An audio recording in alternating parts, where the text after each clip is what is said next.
Nice.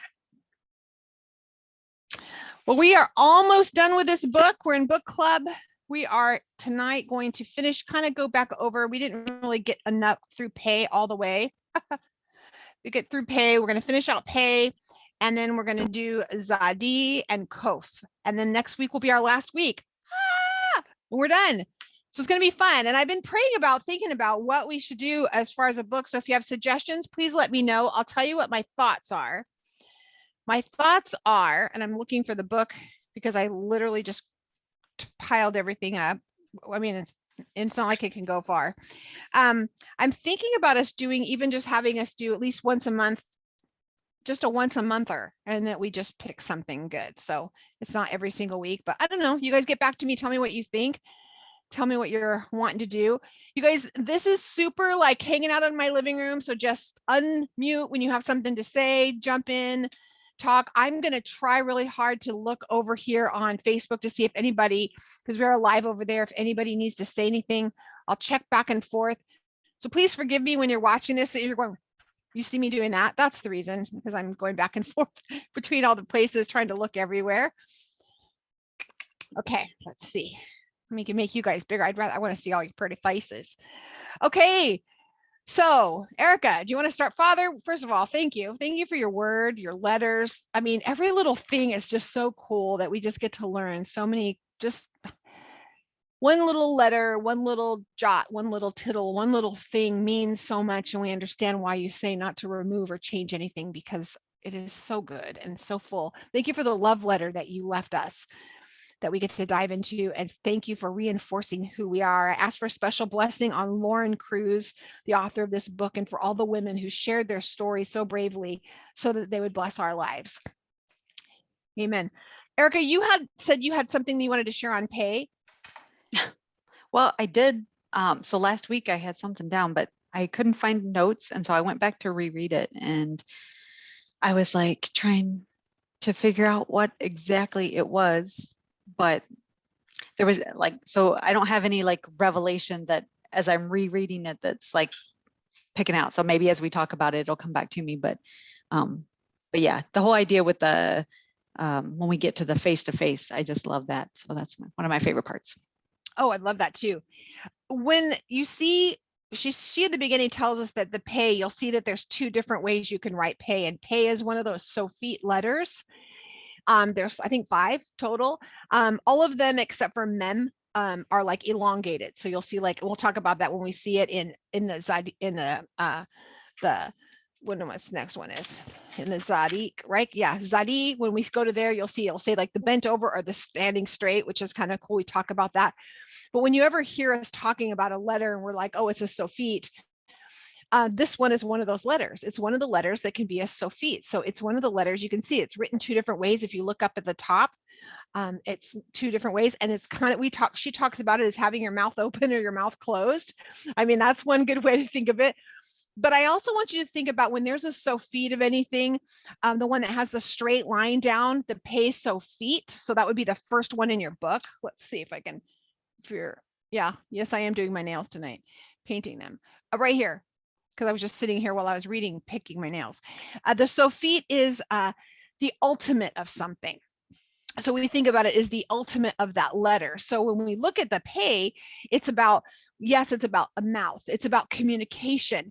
So the ultimate of that communication is always Messiah, right? He's the word. He's the ultimate communicator. He's the ultimate proclaiming over us. So when we're reading something, or if you ever see the pay at the end of a word, I always want you to think of Messiah. So think the ultimate of that letter. Okay, does that make sense? Anyone have anything to add to that? We gotcha. Anyone else have something on pay that when they're reading pay or they know about pay that they just want to add in? Because I feel like let's just go back and kind of review. So let's just chat about it. Anyone pay? You guys know it's my favorite thing to say to shut my pay hole, because it really is a place where things come out that need to be life-giving. It's the place that where life is breathed into us. And when we talk about, I think we shared this last week, when we talk about when in the 10 words, when he's saying not to have any other gods before us, he's not saying, it's what he's saying is, don't let anything break the breath. Panea panea, my breath to your breath, my nose to your nose, my chin to your chin, my forehead, that we're exchanging breath so that the words, the communication, everything is coming through. It's from me, and that you don't let anything break that communication. And that's what he's saying. And that can be a lot of things, right? You can have a lot of things that we get distracted by, and we turn our head. We can see Hava when she was Eve, when in the garden, we can see that she was distracted, and she was easily distracted by, she heard the ultimate pay, the word that said, here's what you are to do, here's what you're not to do. He's been walking and talking with them, and then she turns her head for another pay, the contronym, right? The other pay. She hears a different word that's this whispering, saying, is that what he really said? Questioning the words, questioning the communication. And isn't that where we always get caught up? Is that what they really said? Or who said that to you? And putting it through a filter, is it this thing that if I put my head to his head, my nose to his nose, my chin to his chin, and he's breathing into me, what is he saying? What is that? What is that panea panea, right? Erica, did you have more that you wanted to share on what that was for you? Well, I remember now as I'm looking through it and you started talking, I was like, oh, I remember what it was. And it's like a creation gospel connector on this one, because the verse is, she opens her mouth in wisdom. And so when Lauren wrote at the beginning, she talks about, him leaning in and placing his face over the chaotic world and then breathing from his mouth. So there was, so then when I read that, and then, connecting that to the verse of like him speaking and the wisdom coming out, and then that idea of just, so wisdom, so one of those things is that our humility too is involved in that, so that we have to hear his voice. So we have to kind of be willing to listen to the words that he's speaking, or being willing to be humble so that the words that we're speaking are not our words, they're his words. So there was I just kind of was connecting those whenever it got over to, she opens her mouth in wisdom. I was like, oh, that's kind of that creation gospel there, as we talk about him, creating with his mouth, and what we are creating, kind of that idea of humility with wisdom. And it's that when you hear David saying, let the words of my mouth and the meditations of my heart be acceptable, because from the abundance of our heart, our mouth speaks, right? So whatever's in here, whatever's brewing in sometimes our crazy time, is going to come out. We know it. I don't know about you guys. Do you guys know it? Can you tell when you haven't spent time in his presence, when you're not letting him breathe life into you? Do you get I get naggy. I get a little snarky. Yeah. Everything's a bother. I can tell everything's a bother. And if I'm not maybe saying it out of my mouth because I may have a little bit more control than I used to, you're going to see it in my face. I'm going to do the rolls. You're going to see it. You're going to know it. I can't hide it. It's all there. So yeah. So starting out with pay, doesn't our mouth get us in the trouble more than anything? I think. Mine. When I think of paneo panea, face to face. Yes. It's about intimacy. Yes. Oh, yeah, I love it. It's like people don't like it when I use this word, but it's like being bare naked, right? When you drop all your veils, when you're just completely naked, transparent, completely vulnerable one to another, that's true intimacy.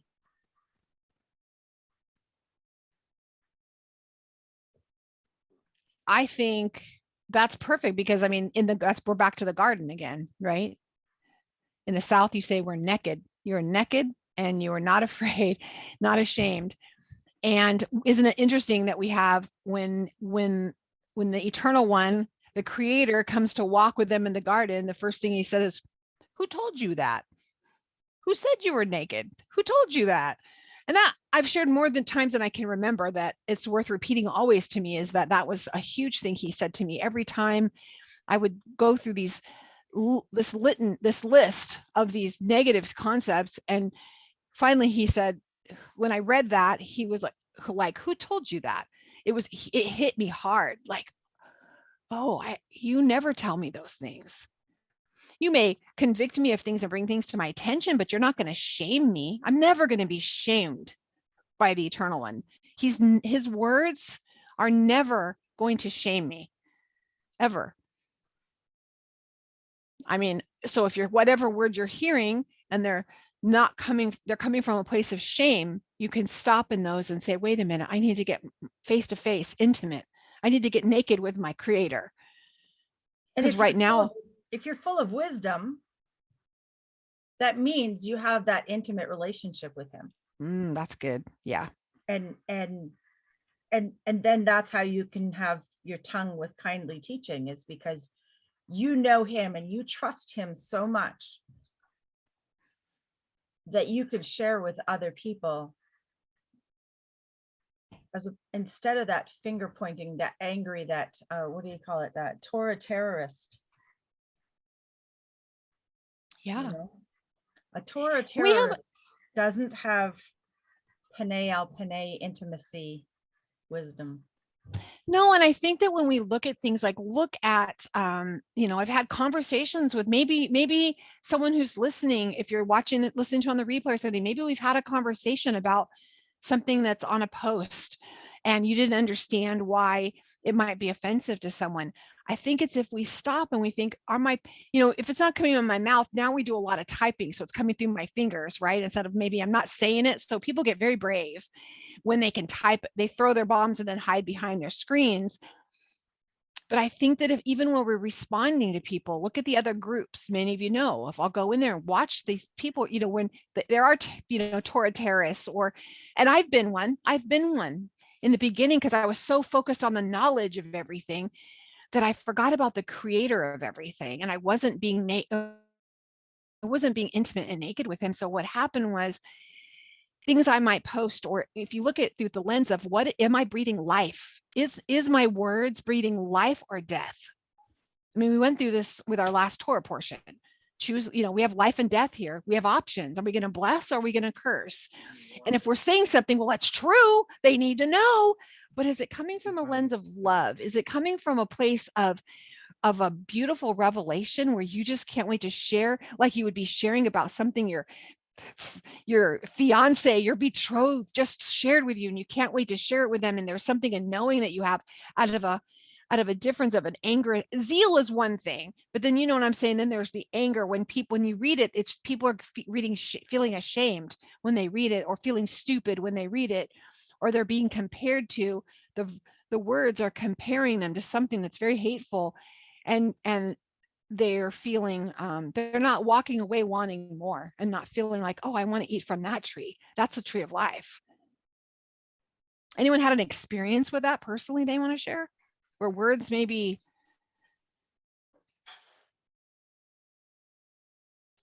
searching around. I'm searching. Okay, well, we'll keep going then. I think a lot of things get in the way. If we keep on going, like on 164, she talks about what's numbing your pain, because she's telling this girl Cynthia's story about what was numbing her pain. On mine, I put food. What numbs my pain for me? It was food, because I found that I was convicted in a great way, not in a shameful way, not about body size or image or nothing or anything or weight on a scale, but more importantly, I was convicted of the fact that when I was upset, I was running to food, because it gives you the same physical reaction as if you had, you get like the dopamine and all those reactors just go, you get a high just like you would, and the endorphins start going just like you would if you were taking morphine or you were taking heroin or something. You get the same, your body reacts to that in the same way. Now, of course, we all need food. So what a horrible thing. I was like, why couldn't I mean, food, you see commercials every day, or you see foods in your house, you have to walk past it. The difference is I was using it to numb my pain. I was using it to numb my stress. When I was stressed, I would eat because it was an emotion that was taking over, instead of, like, I love Sombra, instead of getting naked and saying, Father, I'm stressed. I'm overwhelmed. What do I need to let go of? What are things that I'm doing contributing to this, that can you help me through this? I don't know what to do. So I don't know how. Can you show me how? Or I'm sad, or this person in my life is hurting my feelings. Instead of running, so I would get an argument with my husband and I would start eating every time. And I never had celery. Not one time did I run to the carrot sticks. No, I did not. I'll have a nice glass of water. I'll feel fine. No, that's not what happened. I found whatever was the worst thing I could eat, right? But I was convicted of that. And again, it had nothing to do with health or weight loss. That's a whole nother day. But it was all about, what was I running to? What was I filling my pay hole with, instead of letting him breathe life into me, or his word filling me, so then I can respond to my husband. I can respond to situations. I can respond to all of you. When I'm stressed, I get to respond in this beautiful, loving way from the Father, from the garden, as opposed to my as from the reactions from gluten and sugar, and feeling horrible and bloated and puffy. Now, who reacts well from that place? Not I. Anyone have something they want to share where they maybe had an incident like this with, what are you using to numb yourself?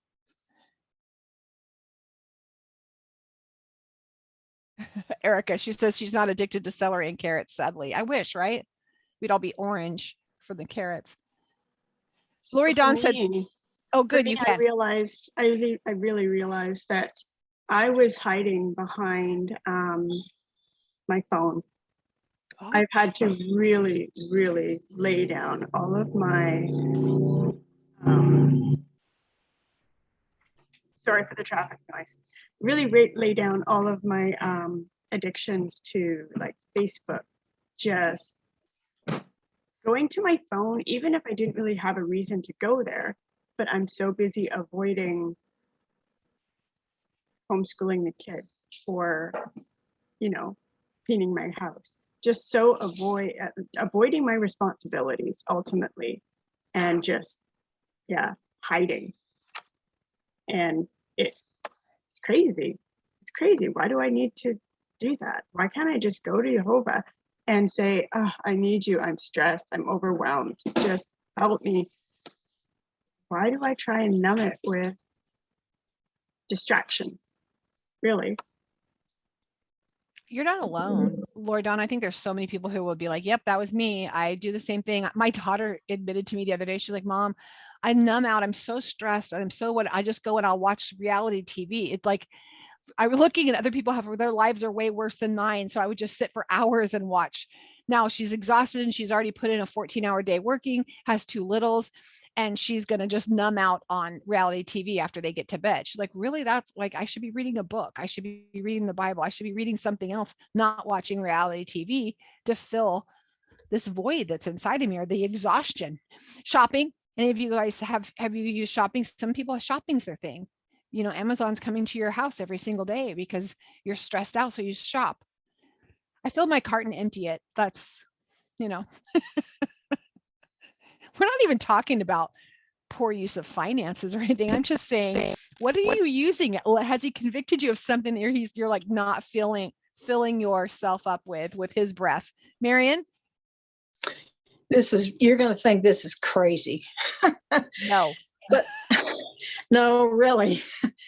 But I clean, and I'm a self-diagnosed obsessive compulsive. So, I will clean until 4 a.m. Because it can't get clean enough, because that's what I do. I just get so busy, because that gets me talking in my head, Mm-hmm. And I just avoid. Gosh, I wish that was my problem. Clean. Well, that's a better. But I wish I could say, oh, I clean all the time, and that's when I pray and I talk to the Lord, because I'm just scrubbing away. Yeah. Oh, yeah. No, that's not what's going on in my head. But that's better than what I used to do. What I used to do is go out drinking Mhm. and had a sex addiction. So that was really bad. It was like, I'll show you, Well, thank you for you know. trusting us with that. You're right. I mean, that's Yeah. easy. I mean, you just distract, because you know what, if we get a high from something else, might not be food, but it could be alcohol, or it could be sex, it could be shopping, it could be okay, here, you've heard me say this, it could be telling your story about what something bad happened to you. You can tell that story, you get a high off of it. So you just go around telling the story about how badly you were treated, and it gives you a little bit of a high telling the story all the time. I would say Yeah. Well, my addiction is I'm addicted to praise. I will show off. I will cook a feast. I will help somebody because I want to be praised. Mm. And I would say that's probably my addiction. And So your love language is words of affirmation. absolutely. We get to that. That is actually not a horrible thing, but yeah, I get that. If that's the motive, but I'm sure that's not always your motive, but yeah, who doesn't love that? But yeah, I get that, right? Whatever gives you a little bit of high, that's giving it something to you more than what his presence is doing. Yeah. Thank you, Sombra. Thank you Yes, for that. That's but good. But you see, the thing is, I'm not at home cleaning my house because I'm out serving somebody else. I'm not sitting at home homeschooling my kids because I'm out helping Kurt make pizza. It's stuff like that. I was also going to say the cleaning thing. I think with me, it's like I clean as an obsession, maybe to get the bad out of me. You know what I'm trying to say? It's like that's my way of cleaning myself out, or, making it go away. Yeah. Like the old song, I'm gonna wash that man right out of my hair. But that trouble, I don't know. Gosh, I'm really old. I have to stop doing the old stuff.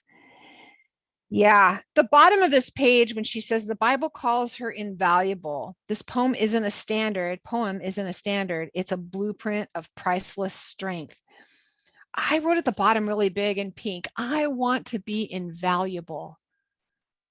Isn't that a great, like, what a life goal, right? Sombra, that's like the ultimate, where people are praising you, saying she's invaluable. Because haven't you been told, or we're told often, that you're disposable? Well, I guess anyone can take your place. I've been as a child, I was basically told I'm inconsequential. Nobody cares about me.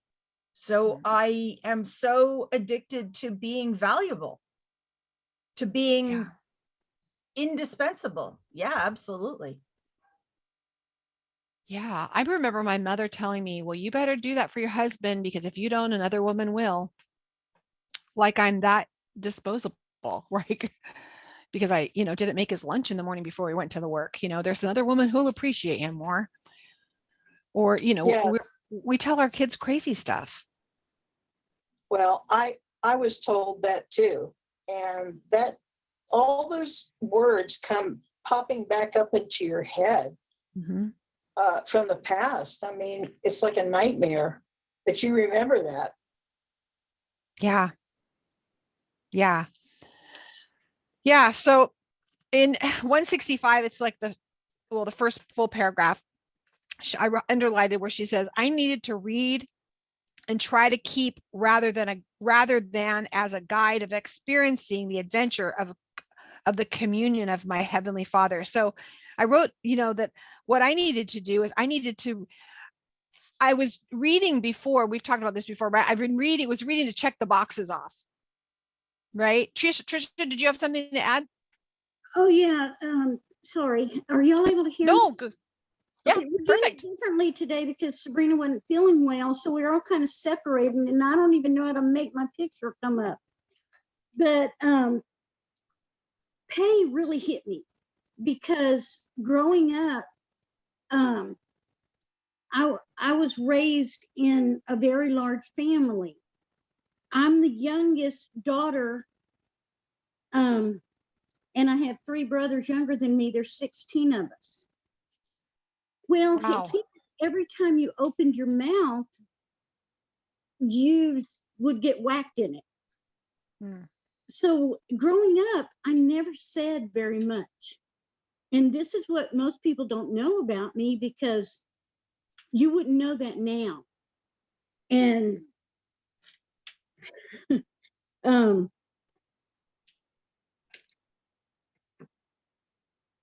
like opening your mouth and shutting your mouth. When those years, my mouth was shut, and nothing I ever had to say was valuable.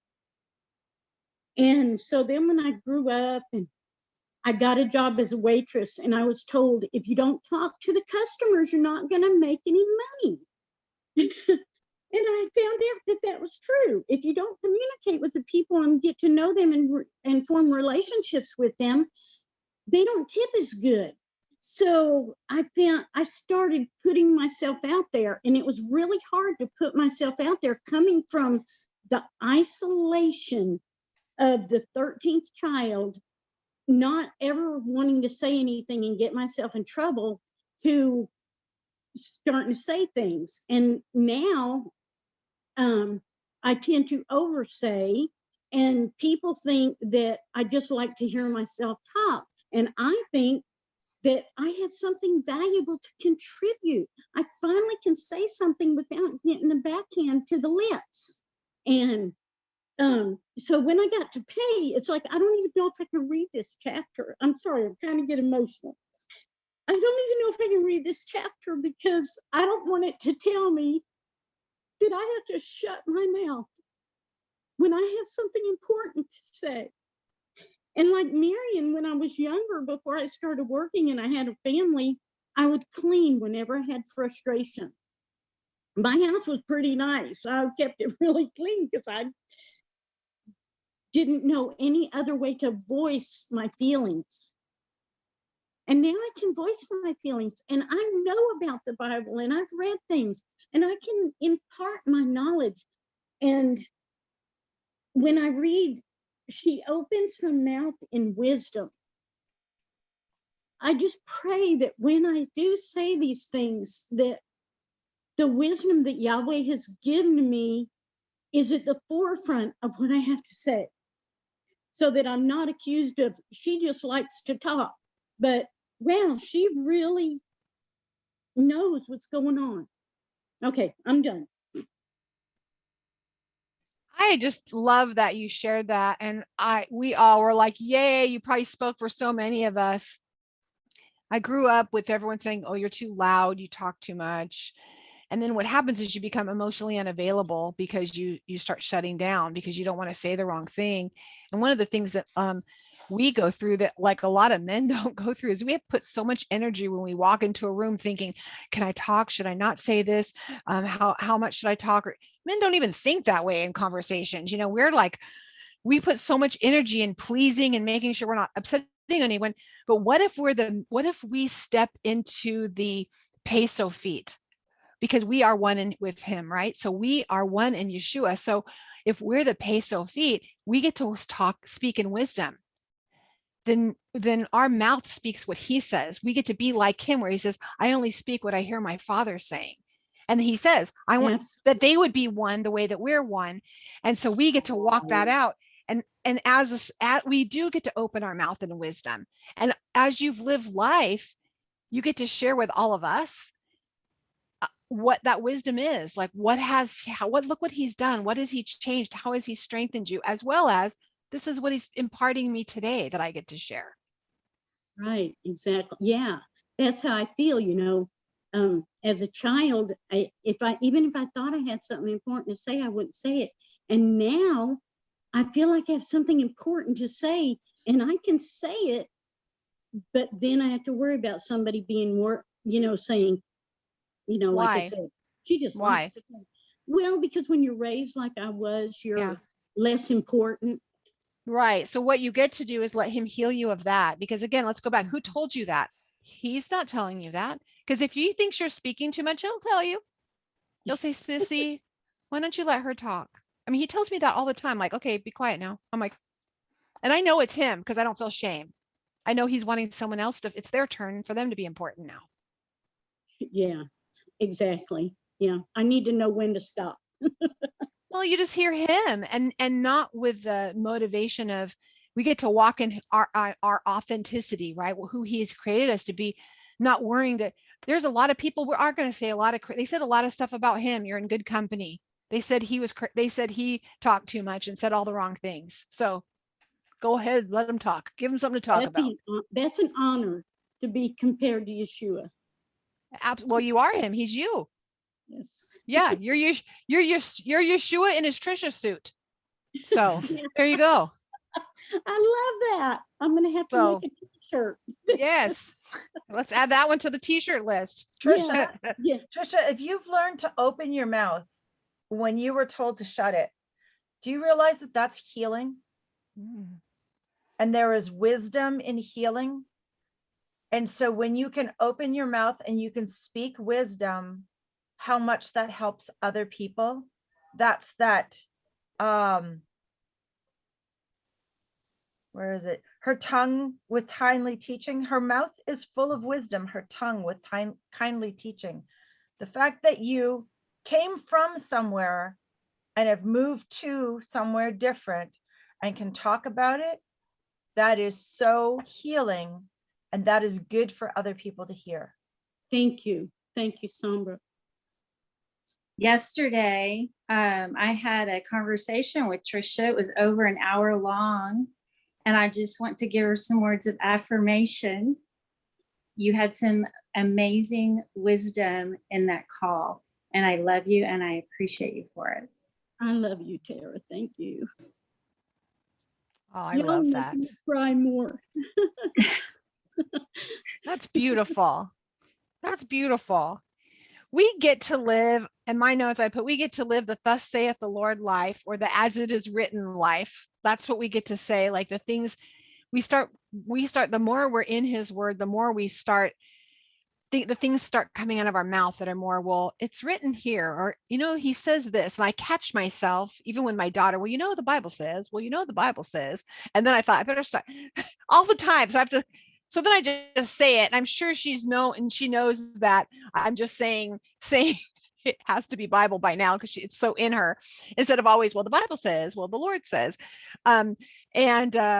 That's the things that starts coming out of your mouth. The more time you spend in his presence, well, like Sombra said, I'm going to use this forever now. That could be a t-shirt. The more I'm naked with him, right? The more we get naked, the more we are able to be vulnerable and it transformed and filled with him, and we start looking more and more like him. And our Trisha, our Yeshua in our Trisha suit, or Yeshua in an Erica suit, or Janie suit, or Tara suit, or I'll say Lauren Cruz, she's over here on Facebook, the Lauren Cruz suit.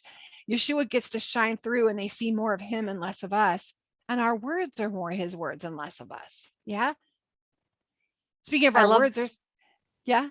Oh, the verse in James 3, and it says, it talks about the wisdom, the gentleness of wisdom. But if you have bitter jealousy, selfish ambition in your heart, don't boast and lie against the truth. This is not the wisdom that comes from above, but is earthly and spiritual. But for what jealousy and selfish ambition exists, there is disorder and evil practice. But the wisdom that is from above is first pure, then peaceable, gentle, open to reason, full of mercy and good fruits, impartial and not hypocritical. The fruit of righteousness is sown in shalom by those who make shalom. And I just feel like we live our lives in extremes sometimes, and it's just, it's frantic, or it's, you know, our hurts can be so much sometimes that we go from one extreme to the other, like our stories that we've told tonight. It goes, I feel like I've never been able to talk, and now to the point, and then he's so gentle in his wisdom that when we are seeking after him, he brings us to that middle ground, so that the wisdom that we can impart can be those things that he calls us to. That's beautiful. That is just really beautiful, because he is the one who guides us. I mean, he's guiding this ship, you know, he really is. That's beautiful. I like that. I have to say that there was a part on here I circled, and because I have just thought there has been times, like on page 165. I think it's like 1, 2, third paragraph down. We'll get off this page in a minute. When she wrote that, I just circled the words, I was too angry to pray. Right? Because I realized I'm getting better now that I don't pray out of an emotion. I don't do things because I feel like it anymore. But I have been too angry to pray. I've been very angry. Now, I say that, and then I laugh and think about when I thought I was too angry to pray, but I was talking to God about how angry I was. So I guess I was praying, but it wasn't the way I thought, oh, our Father, which art in heaven. I wasn't doing this something. It was, I don't know what's happening, but you better fix him because that's your son. And we got to get this right. That's my conversation. I think I'm too angry to pray. And I'm laughing now thinking, wait a minute, I was praying. Just, I was having a legit conversation. Like I was being authentic. I was upset. I was angry. Have I been angry at God? Probably. I was angry at the situation and somehow I blamed him because I needed to blame someone because I really truly believe in his sovereignty. So I didn't understand. I was hurt. Maybe I wasn't mad. I was hurt that he didn't fix it the way I thought he should. And so it manifested as anger, right? Well, I got to read. Here we go. The balanced middle is the sweet spot, right? Middle ground after visiting both extremes. Oh my God, so good. Good. Anything else from this page?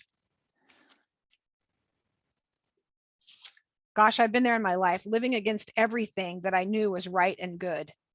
I was very angry as a women's pastor, and my ex-husband cheated on me and left with another family, decided that he wanted to be with someone else. And my church, as many of you, if you haven't heard the story before, I won't tell you the whole thing, but they decided that I couldn't be a women's pastor there anymore because it was a bad reflection on them that I was going through a divorce, and what my husband had done wasn't what I did, but what he had done. And then they asked me to not come to the church anymore because they said it would impede my healing process, that I should go to a different church, but probably not one of the bigger churches in town. It was the biggest church in town because people knew who I was as a pastor of that church. So probably they literally told me to go to the biker church because I could probably heal better there if I went to the biker church. And so I was mad. I did everything, exactly those verbs, that sentence. I was living against everything I knew was right and good. I had never even probably said a bad word in my home. Hadn't heard a lot of bad things. So I'd been so probably protected growing up in church my whole life and everything. I mean, I did my own things. Not gonna, but in my daughter hadn't. She was very protected other than at school, but in our home, she did not. She was going to a private school. Her boyfriend was made to break up with her because his mom went to the Baptist church and she heard I was going through a divorce. And so she didn't want him to be dating her because I was getting divorced. It was really sad. Like everybody turned their back on us. So did everything. I started going out and drinking with my friends from work, and not like, oh, hanging around having a glass of wine, talking. I went out, like we went out dancing and drinking, and I got divorced and ended up marrying a biker. So there you go. Take that to the biker church. And then I thought I don't want anything to do with anybody who has anything to do with God. And my husband was honest. He didn't lie. And that's all I wanted. He was kind and honest and didn't lie. And that was it. Covered. We both got tattoos. I was just like, woo, I did everything away from what I knew to do. My poor daughter, come back around, and God radically saves him. Radically saves him. He has an amazing testimony. I was mad that he saved him because I didn't want to go through this again. I did not want to be involved in church. And all he wanted to do is be the one on the front row at church going. And I was like, because I was still hurt because he let that happen. I gave my whole life to ministry, for almost my whole life, my adult life to that point. And that was at 40. I gave everything to him. Yeah. And it was like, it was all taken away, I felt. And so it's really funny being here now. Like, as of today, we're actually filing paperwork right now for the Rooted Cafe to go nonprofit as a ministry. And I mean, like, that just cracks me up that that's actually where the full circle that's all happening with with my life that would happen, and to take my biker husband and be the one who actually is the one who pulled me back to his presence was through that process. But when I read that, it took me back to those moments where I just wanted to do everything I knew I wasn't supposed to do, because everything that I thought I learned, I thought was a lie. I mean, I knew God wasn't a lie, but the people, I just didn't want to be around the people. I didn't trust them. They were all liars. They're all porn addicts. They all did one thing. And you know what I'm saying? Like, that's where I was. I knew enough to be dangerous. And I had been enough in the church to see how everyone really was. And he saved me from that. Sitting in a pew next to my husband on the front row while he was radically, doing his little hands up in the air thing. And I was mad. The pastor was preaching and he was talking about when Yeshua walked into the room, and I had taken a break from Torah, everything. Like I was eating pulled pork sandwiches. I was like all crazy. I went fully we actually opened a barbecue restaurant with ribs and pulled pork sandwiches. I did everything. I was like, no, I was like a dealer. I was a pork dealer. So I was doing all the things, right? I know. I was cut off from my people for a while. And so, we'll talk about Teshuvah when we get to the next letter. But anyways, we came back. But in the process of all of that, what happened was I have such a heart now to know his presence. But that pastor was preaching and he was teaching, and he was saying, when Yeshua came into the room and he was teaching to everyone, he looked over to Peter and he said, and you too, Peter. And when he said it, I felt like he looked at me and said, and you too, Charlie. And I was a mess. I like fell apart. It was just one little touch. Those words just were like, eh. And I was never the same again, and haven't been since. I started inviting women that's when we started the women to the table for the portion, teaching around my table. I called Brenda. I was like, hey, you want to come to our Bible study? I'm teaching Torah again. You want to come hang out with us? Like all that started after he said that, after that lesson. And it's like not look back. And that's only been like 7 years ago. Actually, it was 7 years ago. 7 years ago, of course, right? Is he good? So wherever you're at, or wherever your kids are at, let's go there. Perfection, isn't it wonderful? Exactly. I'm going into the 8s. I'm living in the 8s now. I'm starting in the 8s. New beginnings. So it's funny. This is all happening now with what we're doing. But I wanted to say it's okay if you have children that you feel like you look at them and they are living against everything that they know is good and right. There is hope. There is hope. There is hope. And we're going to get to it somewhere. I love, she said, it takes a village to raise a child, but it takes an army to save them. And I tell you, I had an army of people praying for me. I know generations of women. I stand on the shoulders of some mighty prayer warriors. I stand on the shoulders of a mother, a grandmother, great grandmothers that prayed. So I better do something good with my life, right? For all those women praying for us, think about those shoulders that you stand on, of the women who've prayed for you. So anyways, and we're moving on. Hesed. I have to go back up one. I also put like 3 hearts next to this. He was faithful. He heard me when I did not deserve it. Isn't that beautiful? Isn't that like what you were saying? Who was talking about? Was it Lori Dawn? Who was talking about this? Isn't it that, I mean, you're walking in the garden. He is faithful and we don't even deserve it. He made the sacrifice to clothe them and they didn't deserve it. He made the sacrifice to cover them when they felt ashamed. He's made the sacrifice to cover you when you didn't deserve it and when you felt the shame. I thought it was beautiful. That's beautiful. All right, Hesed, and the teaching of kindness is on her tongue. Hesed is one of those words that I would recommend you spending some time and doing a study on, because it's a good word to know and to understand. What does that kindness look like?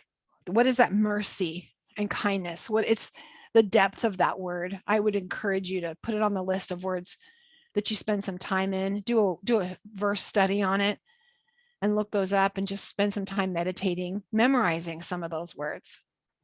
Anyone have anything about this section? Anything else on pay before we move on? I'm looking, Lauren, if you have something to say over on Facebook, I'll refresh my screen, make sure I'm not missing anything. Nothing, just still a hello. Okay. I think that opening the mouth and the teaching the kindness, you see those just flow together. And it's, just like the verse out of James, if it's gentle, you know, that's what your words are going to be. If Yeah. you're walking in the wisdom, then it's going to be gentle words. Would you put that verse in James? Would you just type that in the chat? I'll copy and paste it over on the Facebook so we have it memorialized, so the ladies who are listening, they can remember. So Lord, it's our desire is to delight you in your word. Help us speak with wisdom, confirm in our spirit when to speak and when to remain silent. Fill our hearts with your truth so it will overflow from our mouths and glorify you as a soothing balm for others. God, help us hear when you seem silent and help us remain face to face with you. Amen. Tzadi. Ready? And go. Anyone? Okay, everyone, just so that you know, Cindy, this is, I am sharing from Lauren. She said, Cindy just remarried and she is flourishing. So Cindy from the book, just so you guys know, she remarried and she is flourishing. Yes, Lori Dawn says, press into him during the pain. That was a huge reminder to me that I need to let go of the numbing agents and get with Abba. Yes, that's James 3:13 through 18. I'm going to cut and paste this for you guys. Anyone on the Tzadi that you want to share? I will say that on this one, think about it. I love that it was like the hook. So like, what's hooking you? Like, what's grabbing you and getting your attention? Because it's going right along. We're just not shocked that the Holy One put his alphabet in an order that actually flows in some direction to truth, right? One thing builds on another thing, builds on another thing, and makes the other thing makes more sense. So even pay makes more sense when you start learning about what does a righteous person, a righteous man or woman. And that Tzadi again is we have the Tzadi is has a Sofit version. So like Lauren says, it's the crooked or the straight one, or you look at the bent down, or you have the one standing straight. And you know, the bent down is coming in humility, like I'm humble.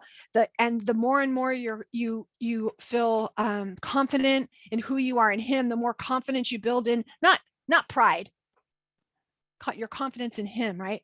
The more you feel that, the more you can come in. And I was sitting there thinking about it. I was like, wow, you know what? This Tzadi Sofit, because again, we're connected to Yeshua. So it is the ultimate righteous man. The Sofit is always the ultimate of the letter. So if it's a righteous man, or it's the ultimate righteous man, which is Yeshua. So if we're connected with him, we're one with him. If we know in that Ephesians prayer, Father, that they would just know who they are in you, right? If we would truly know who we were in him and connected and we're one with him because we're spending that pay time with him, if we truly knew that, then we would be able to stand up and boldly run into the throne room. He gave us those approaches.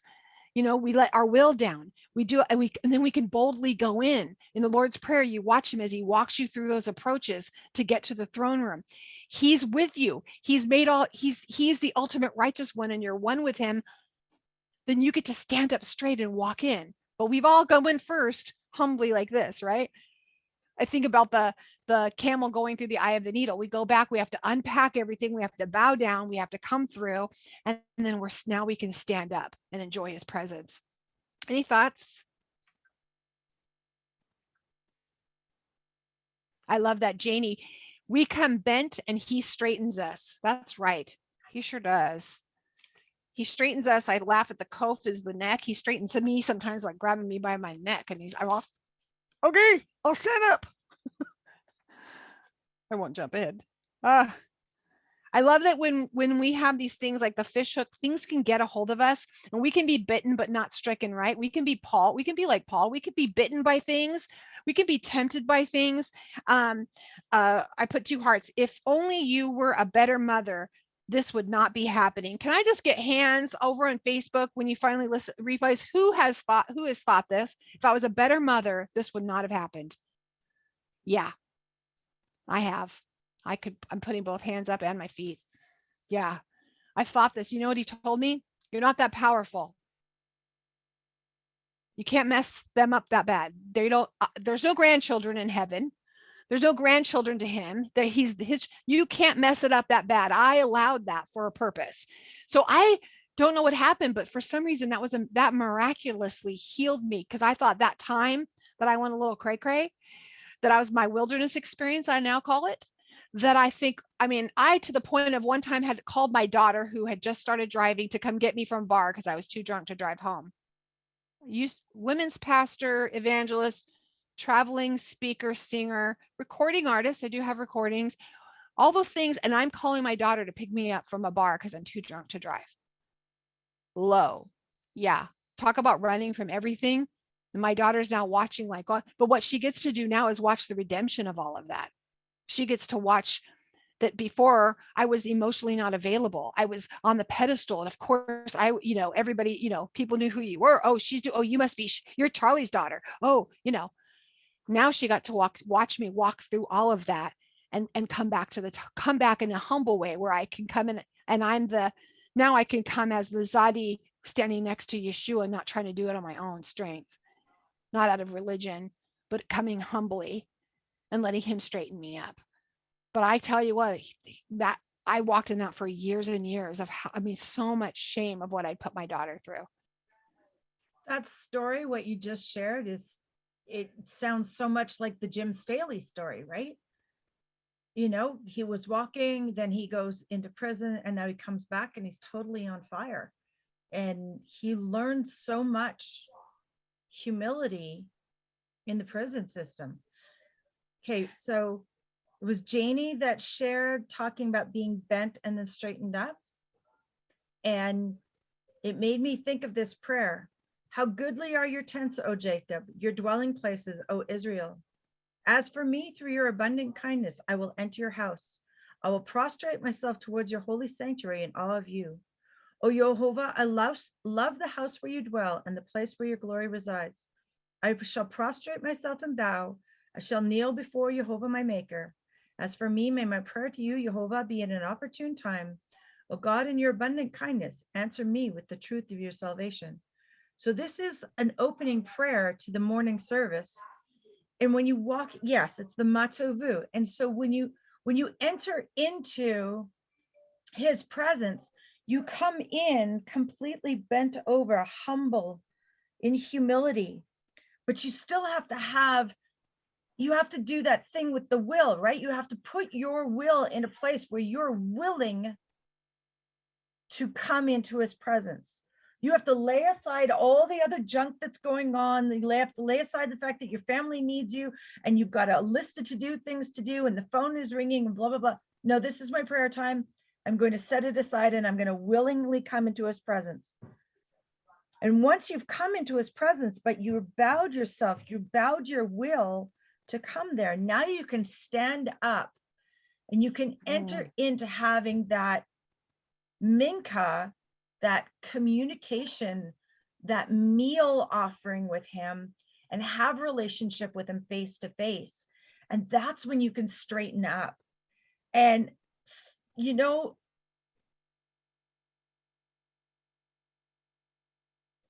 all need to go through that process on a daily basis.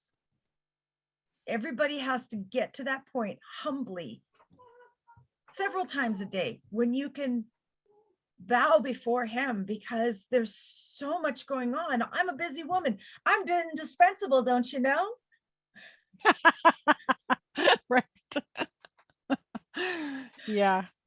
I've got to die to self and come before him. Yeah.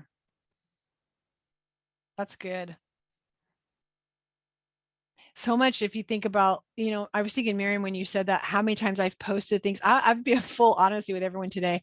There's things I didn't post a lot on my personal page about much to do with anything that had to do with God.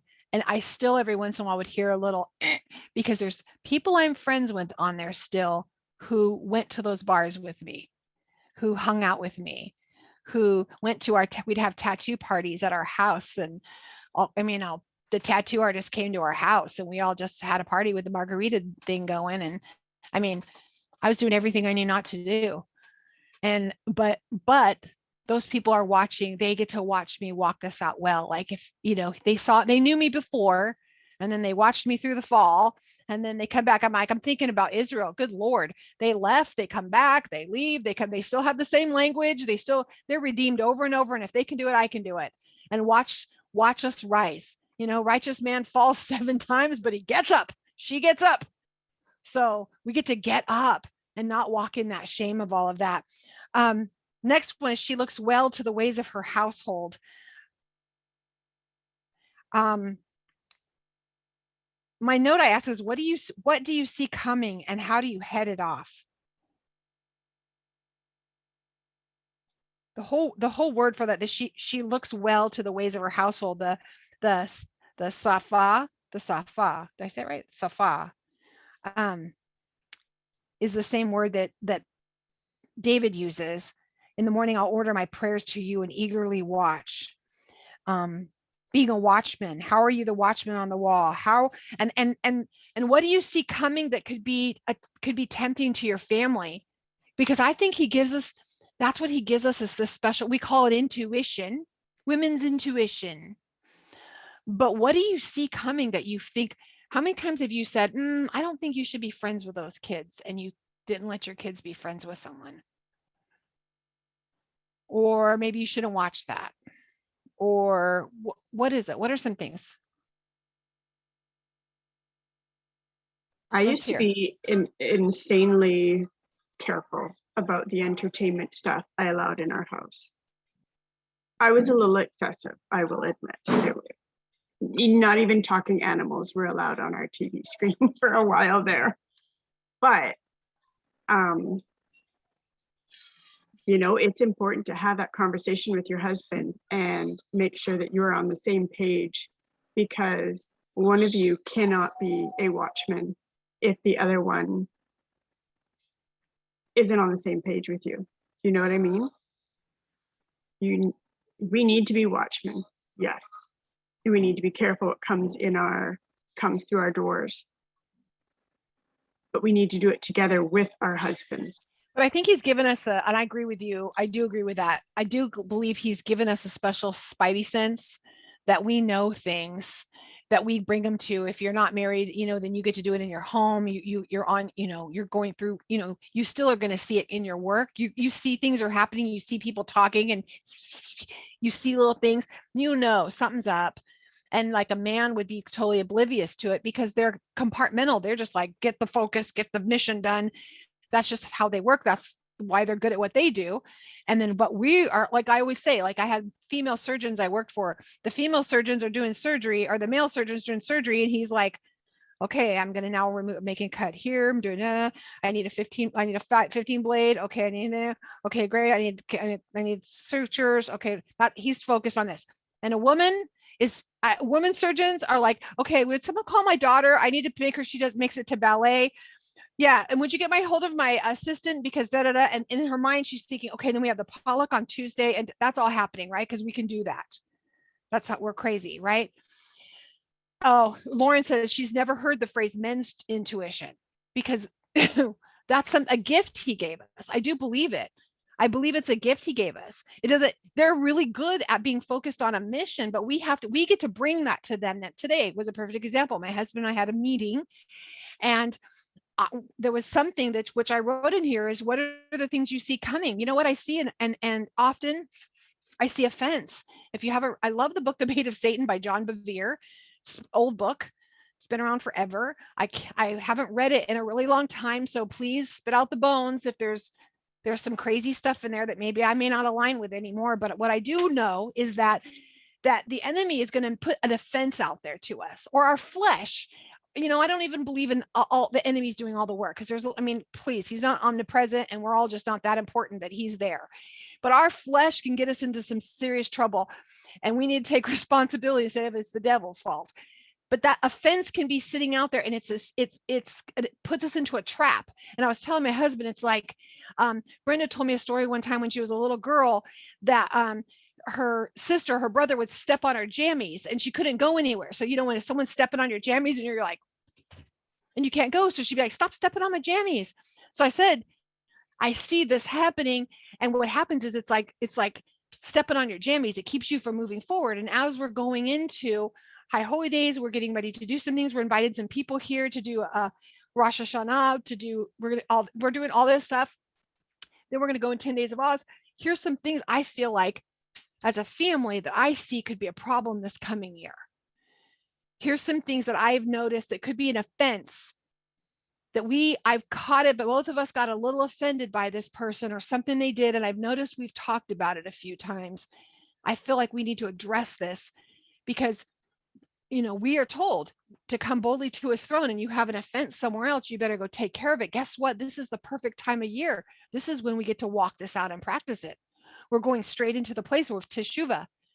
This is when we go into this, is when we get to make that turnaround. This is when we get to go to each other and say, you know what, you said this, it bothered me. I don't want to take it into the new year because maybe you didn't mean it that way. But we get to do that. We get to bring those things to our spouses, into our homes, and we get to walk that out with them and say, hey, I feel like this, we get to be watchmen. And I believe our husbands are watchmen. My husband looks for other things.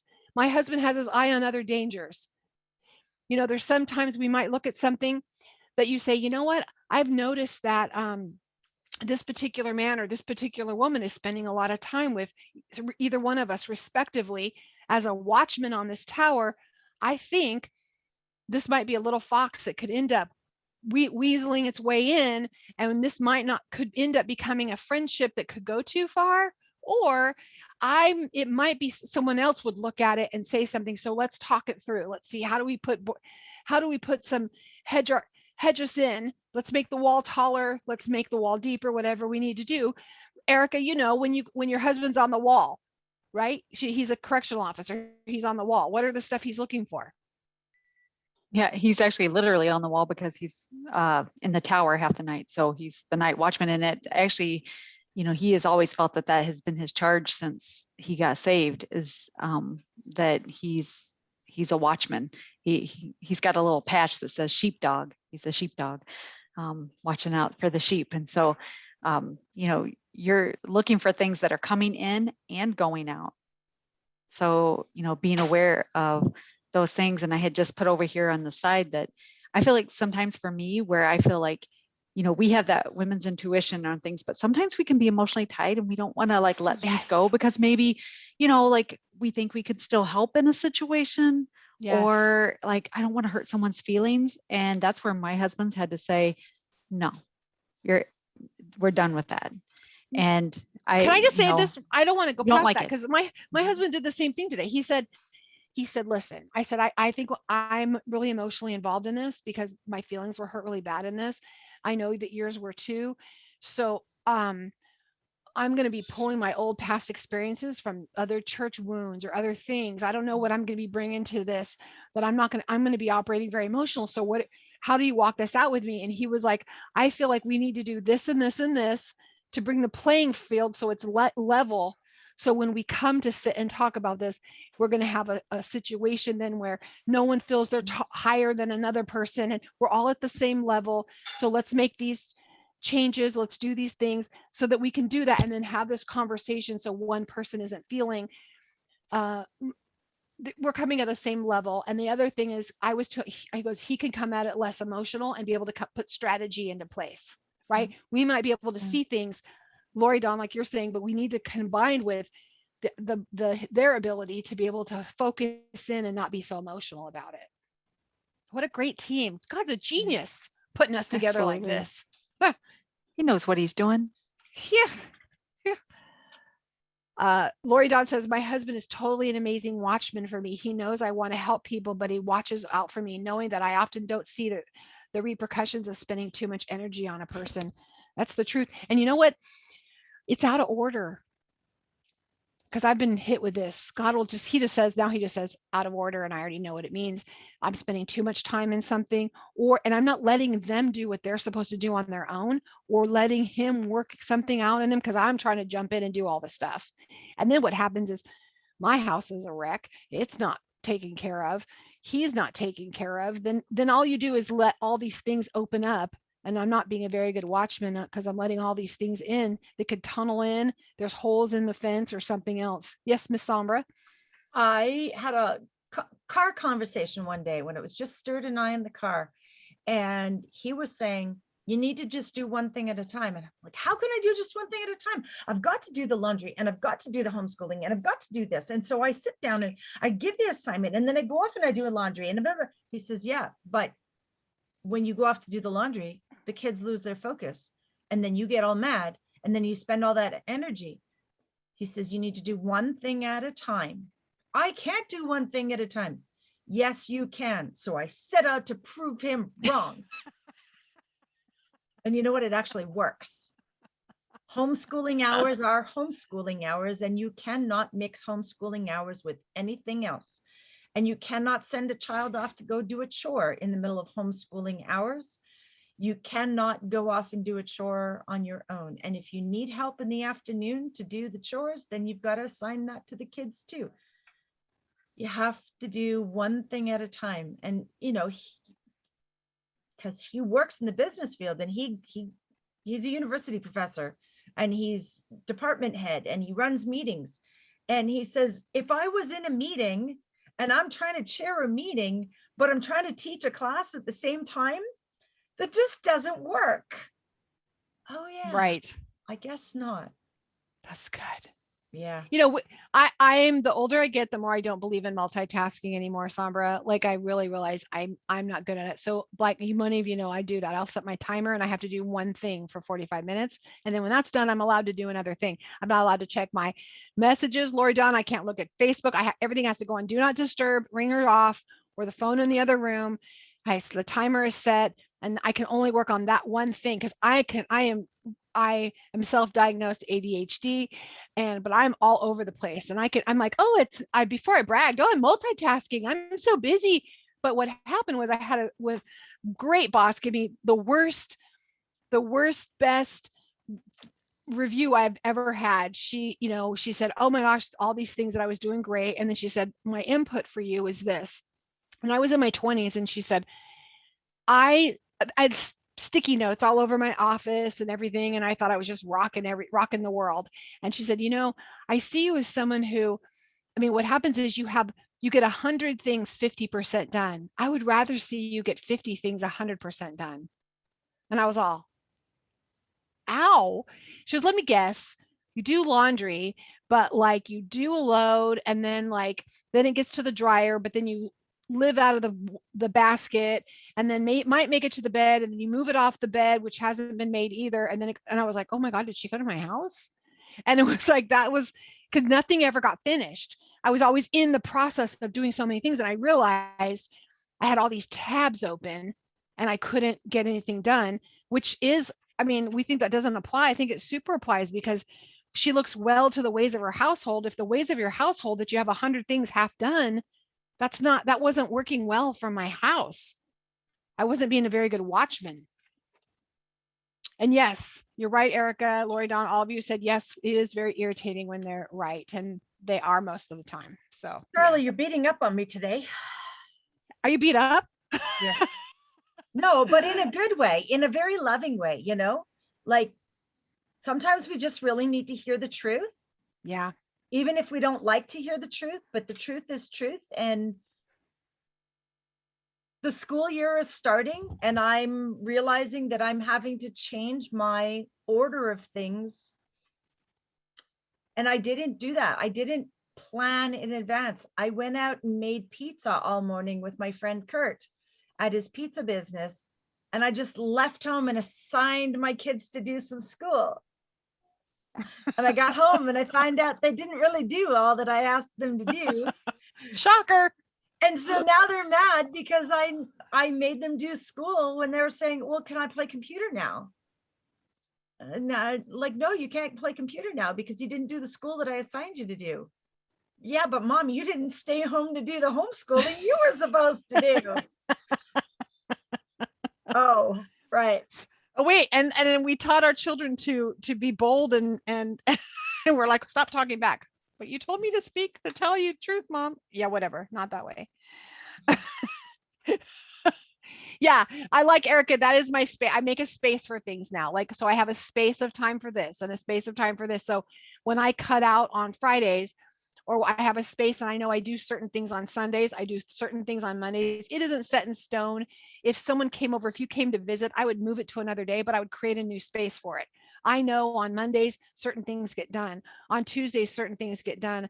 I do have a calendar now instead of going back and forth. So if you ever ask, hey, can we chat? I'll send you my calendar link and you can pick the day and time that works for you. So I'm not spending 20 minutes back and forth on messages. What about Tuesday? How about 3 o'clock? How about 1 o'clock? How about, we don't do that anymore. I said, here's my calendar, pick what works for you. And then it pops up on my calendar and I know it all works out. It's not because I think I'm important. I just don't want to waste your time or mine because it's valuable. It's not a good steward for me to go back and forth messaging. And I also, Lori Dawn, like you said, I can't be tied to my phone messaging back and forth to come up with a time that we can have a chat. So grab my link and just go pick a time that works for you. And I'm happy to talk to you. In the time that you went back and forth picking a time, you could have had the chat that needed to be done. That's exactly correct. That's the other thing is some stuff we just need to do. I also only try not to touch things more than once. If it's in my hand, I see it through all the way. I am tempted and I still am tempted. Like I'll be like, oh, this pen goes in my thing next to my bed. I may walk into the kitchen and I'll set it down. I think I'll just put it in there when I go up to the bedroom. Now you guys will laugh. Erica, you know, how many steps is it? 17 from where I'm sitting now to my bed, 17 maybe steps. But I still will find things I get distracted with and I'll be like, it's usually clothes. It's usually clothes. And I'd be like, oh, my husband does laundry now for us. And so he'll put my stuff and then I have to go put it away. And then I would put it on the bed and then I'm going to get back and I'll put it, but at least I got it to the room. No, I have to put it away. It took 5 seconds, right? 5 minutes max. And I put all my stuff away and now it's done instead of another pile. And another thing I've got to do that there's a tab running in my head that I got to get done. Don't just put it down, put it away. Learned that years ago and tell myself that all the time, guys. I can't tell you how much it saved me. Good thing that Sarita's not here. She'd think I was beating her up. She's so love you, Sarita. I know you're going to watch this later, but I know that she's the same. I mean, we always are talking about how we're all struggling with this. There's no one, some of us are cleaners. Marion, I wish that was my problem, that I was like scrubbing my house when I got frustrated or stressed, but it's not. It was food. And sometimes TV, I would just zone out on TV. She kept on going on in the story, talking about influences and about protecting her fortress. And you do all this stuff, you do it all the right way, you do everything. And then she says, was this investment I made my whole heart just a complete waste of time? I can tell you this from my experience in ministry. And then it got all taken away. I was like, this was a waste of my life. Then I thought all the work I did with my daughter after I got over the shame when she decided she was going to be Buddhist at one point. She wanted to be Buddhist. And I was like, okay, well, that's one direction you can take. I didn't react. I wanted until I hung up. I'm like, well, you know what? Here's what I know. I know that the God in you is strong enough to lead you in the right direction that is right for your life. And I hung up and I would start crying. And I'm like, really? This is a waste of time. I did all this stuff and she's going to be Buddhist now? Really? Really? But how many of you felt like that? Like, have you felt like, I did all this work and your kids are being crazy right now? You're like, is this a waste of time? We got, hi Malachi. We're all yelling. Janie, it was a loss. Anyone have any feelings along with that line? I wrote Billy Graham. Do you guys know like Billy Graham's story with Franklin Graham? I mean, he's Billy stinking Graham and his son was a drug addict. Guess what his son is doing right now? Running Billy Graham Ministries. He was a drug addict, I think living under a bridge drug addict. And can you imagine? So where's your kid? Living under a bridge? There's hope. He could be running an international ministry, Yeah. I mean, can you imagine? Hi, I'm Franklin Graham. Now you see him and go Google it. Franklin Graham as a drug addict. Yep, he was. Teenager, lost his mind. But he's back. Thank God. God, it wasn't a waste. I guess that's my point. It just wasn't a waste. We can't look at it that way. Anything else about looking after your house? Lori, you're right. No idea. It's truth. You can Google that. Why did I write this? Oh, the verse she wrote, watchmen remain alert when the enemy breaches the wall. They know the snare is always close. If the distracted watchman did not blow the ram's horn, the shofar, of warning of as the city fell, God punished the watchman. That was Ezekiel 33:6. Well, that's a heavy responsibility. So I'm going to be beating myself up again going, really? So it was my responsibility. I didn't sound the watch. No. Okay. Again, you're not that powerful, but here's the thing. You got to take it serious that we need to be constantly watching, because if the enemy is like a roaring lion seeking whom he may devour, then we need to be the lioness saying, not today, not today, and noticing what's going on, bringing up whatever you feel like the Holy One is saying, listen, you need to bring this to his attention. It might be your best friend and you're saying, he's telling you, I need you. You have to be a watchman for your friendships. Maybe it's in your community. That's not easy. Where is he calling you to be a watchman? Watchwoman. That doesn't sound as good as watchman, huh? Watchman, watch person. Get to watching. All right.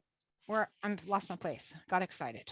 All right. Wait, She have we looks- done the word halika or halika? She's got it. Right. Halakha. We're there right now. We just hit there. She looks Okay. well to the ways of her household. Hit it. Hit it, And- Samra. Okay, so she's got the word halacha. Haliha is the way she puts it. Halacha is your traditions. Halacha is how you walk it out. And so the traditions, let's talk about Judaism for a second. The Jewish traditions are how you walk out the Torah. Okay. Now, in here, she's talking about she oversees the how you walk it out of her household. That's the order. That's the habits. That's the discipline. That's the, keeping the schedule, keeping an agenda. But it's also how you talk to each other, how you approach one another, how you interrupt one another. These are all things, these are all the activities, the how you walk out the order of this household, how you walk out the whole mom and dad are the authority of this house, and we're respectful dwellers in this house. That's really good. I thought I was in the military, so I was thinking about when we were marching, we couldn't all be talking and we had to walk a certain way, and they'd make fun of us if anybody was doing this when you're walking, because you have to make sure you all looked uniform and you all come out. I have a good example, like even going into Rosh Hashanah. Now, if we my husband and I have a conversation, this is what we want to do. We're kind of by ourselves. My daughter's working like crazy. I thought we'll get my granddaughters, we'll do something fun with them. We'll do, if you guys heard Amber's talk, we'll do the hike and toot with the little horns and go hiking and blowing our horns. We could do something fun like that. Like, what are we going to do? I realized it was up to me. It was up to me for the halakha. That was my job, because the minute I said, no, this is what we're going to do. You know what? Let's do this Monday night when at sundown. Let's do dinner here. Let's do a dinner and let's just put it out to anybody who wants to come. We'll do it potluck. We'll make it fun. We'll do it. We put it out. And guess what? We have ladies from the portion now who live close, who are all driving. They're within an hour. They're going to all drive here. We have a community center at this RV park. We're going to just do a fun dinner that night together, to start it off together, hang out together, have fun. Of course, my husband is 100% on board. He's like, okay, well, give me the grocery list. I'll go to the grocery store. And I said, we sat and talked about what we're going to do. He's on board. But if I hadn't done anything, it would have been, it's not in his wheelhouse that he would have come up with he might have said, well, what are we going to do? And I'd be like, well, I don't know. What are we going to do? And you didn't think of anything. Why do I always have to think of everything? It's kind of like, where do you want to go for dinner? What do you want for dinner? He's going to say, whatever you want. So we really are the keepers, right? We are the one who looks after the Absolutely ways. are. We Yeah. absolutely are, because first day of Sukkot, second day of Sukkot. So I'm on a earlier schedule. Second day of Sukkot, I made a meal and everybody complained about it. Nobody liked it. And I would have been fine with it, but I messed up something in the ministry that I was doing. The prayers that I was doing I wasn't planning for it. I wasn't scheduled. I didn't prepare. And then Kurt said that he wasn't going to eat the soup I made because it was vegetables. And it was the straw that broke the camel's back. And I said, forget it. I'm not cooking for the rest of Sukkot. I am not making any more fancy meals. You all can eat hot dogs and hamburgers for the rest of Sukkot. I don't care. And Stuart very lovingly came to me and he said, I know you're frustrated. I know you're angry, but I want you to cook your fancy meals for the rest of Sukkot. Making the fancy meals is important. It's important to you. It's important to me. And if nobody eats it, I don't care. I still want you to make the fancy stuff. I have gone through seasons where I've made challah and nobody's eaten the challah all week long. And I end up with green challah at the end of the week. And I'm thinking, well, why am I making this? Nobody cares. They do care. They do care. And even if it's only your husband, they do care very much, because if you choose to stop doing it, everything falls apart. Oh, my husband's here. Everything falls apart. We women are the ones that make the feasts. Our husbands show up. Our husbands will lead the teaching. But if we don't make it a celebration, it's nothing. It It's doesn't our job. happen. It really is our job, and they'll come alongside of us and do it. So if you're griping because you're the one who always has to do it, stop griping. It's not going to change. Just embrace it. You get to do it. You don't have to do it. You get to do it. And if you don't, no one will. And guess what? I think that's when it's like, we didn't blow the horn on the wall. So maybe that's when Ezekiel 33:6 comes to play. It's because we didn't blow the horn. I mean, I tell you what, I told my husband, I sent him pictures, buy these kazoos for the littles so they can run around and blow kazoos. And, you know, having everyone show up, giving everybody their assignments. It's not going to be hard work. We're going to make it fun. We're not going to make it, you know, hard. And then I want to do tajlik then the next day with my daughter and and go down to the lake and do a mikvah. Because Sambar, you totally inspired me, because I was like, man, I can do that. And then your excitement and your joy about it was contagious.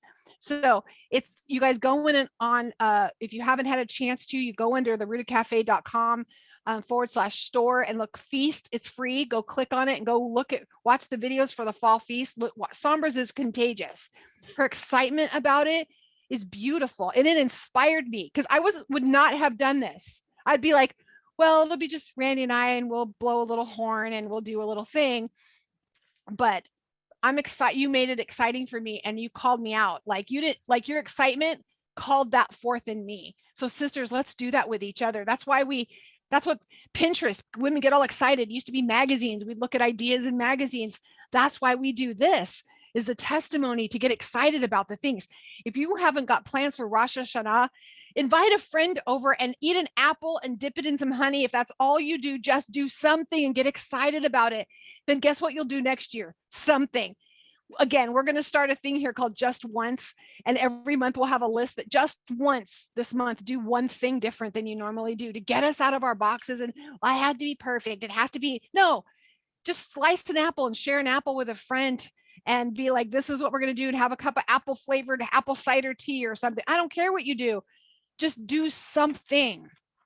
I was talking to a man earlier this week, and he said that he's been keeping Shabbat, but they haven't really done the feasts yet. Even though they've been keeping Torah for years, they haven't really done the feasts yet because he's afraid to do something wrong. He doesn't keep the traditions of the Jews. That was very, very evident that he didn't want to have anything to do with the traditions of the Jews. And he says, but we haven't done anything for the feasts yet because I don't want to do something wrong. And I said, can I encourage you? I said, first of all, God is not interested in being angry with his children. He's not a big old mean guy. He wants you to try. And just like our children, our babies, when they get up and they start walking, they take the first step and they fall. And we're so happy. We cheer. Whoa, look at you. Yeah, we don't say so stop good." walking. You never walk again. You fell. Never try that again. Exactly. And we also, you know, if we didn't take our first steps until we knew how to run a marathon, if we never picked up a crayon because we can't do calligraphy yet, you know, we have to take that first step. And so Yeah. I have one young friend who says, but I can't camp outside. I don't have a tent. I have no money. I couldn't do it. I said, you know what? Eat your dinner outside. Sit on your Yeah. front step and eat your dinner outside every day that week. And you know what? Next year you'll put up some sticks over where you're sitting to eat your supper outside. Just do something. It doesn't have to be Yes. the whole thing. Take a step, do a little bit of something, because, you know, we're all afraid of doing, oh no, I might do something pagan. Well, God didn't create us to be underdogs. We're not supposed to be afraid to do anything. We're supposed to be upper dogs. Look at me. I'm victorious. I can do anything. He's called me to a feast and I'm going to show up. And if I show up and I'm wearing the wrong garment, next time I'm going to wear the right garment. Yep. You know, just don't be afraid, because I'm gonna tell you guys, this is so my much. first time doing Rosh Hashanah. Like I've gone to other people's things and been invited to. This is my first time, and I'm not today. I'm not intimidated, but before I said I'm doing this. Sombra helped me. She inspired me so much watching her thing. I'm like, dang it, I'm gonna do this. I'm gonna do it, and it doesn't matter if it's just all of us bringing an apple and we put them all together and we make applesauce. I don't even care how we do this. We're gonna do it. And we're just going to be together. I even sent everybody YouTube videos of a basic dance. So no one knows how to do Israeli worship dancing, Messianic. None of us have a clue. So everyone who's invited, I said, does anyone know who could teach us? No, not one person. So what did I do? YouTube, everyone learn this dance. Get ready. We're going to all laugh at each other. We may drink more wine, but we're going to laugh and we're going to put this music on and we're dancing.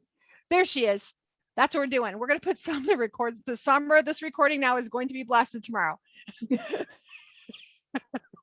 We're going to dance. And because it might be crazy, but that's what I'm saying. Even if it's with your kids and you're running around crazy. Okay, we're going to stay a little bit longer. If you have to leave, you can listen to the recording for later, but I really want to get through these because the thing is so important. Because when she was talking about we have to break away from the pain and the past and our future. We've talked about all this. We've talked about how shame traps and prevents us from rallying our troops.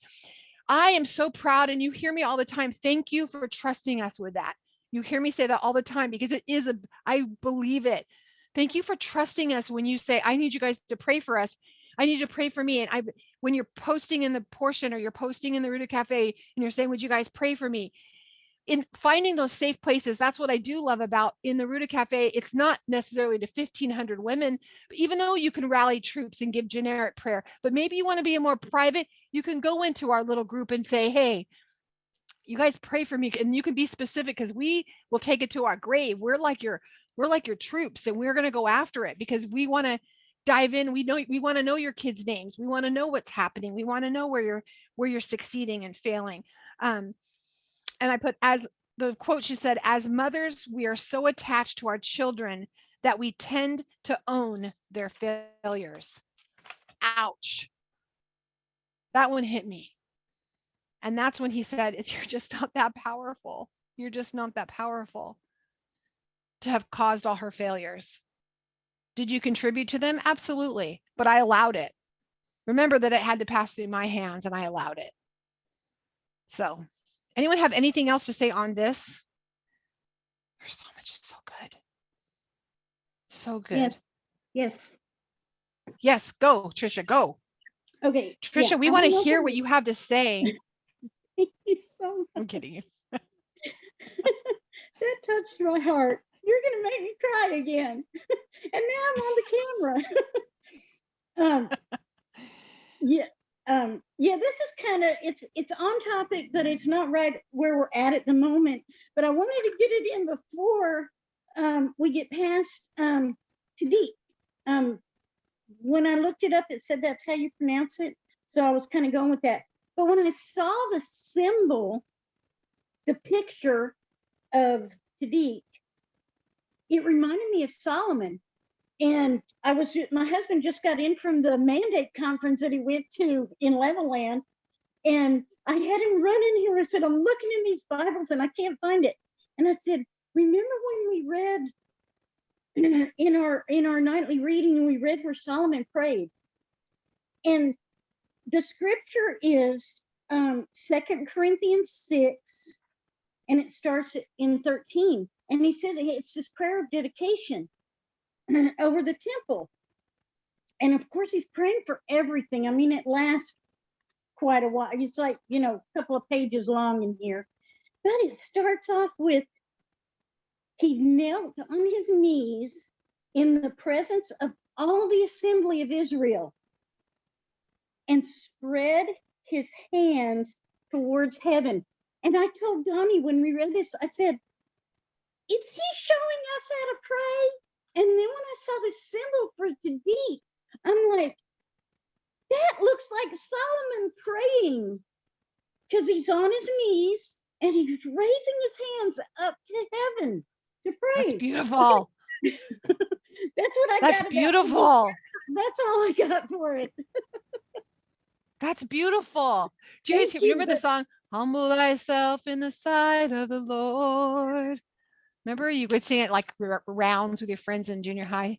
Humble thyself in the sight of the Lord, and he shall lift you up higher and higher, and he shall lift you up. Remember that? Did you sing that, or just that was my school? No, that's just you. But I thought, if the king can do that in front of, because he was in front of the altar. And I said, if he can turn in front of his people and literally fall on his knees and raise his hands up to heaven, what kind of message does that send?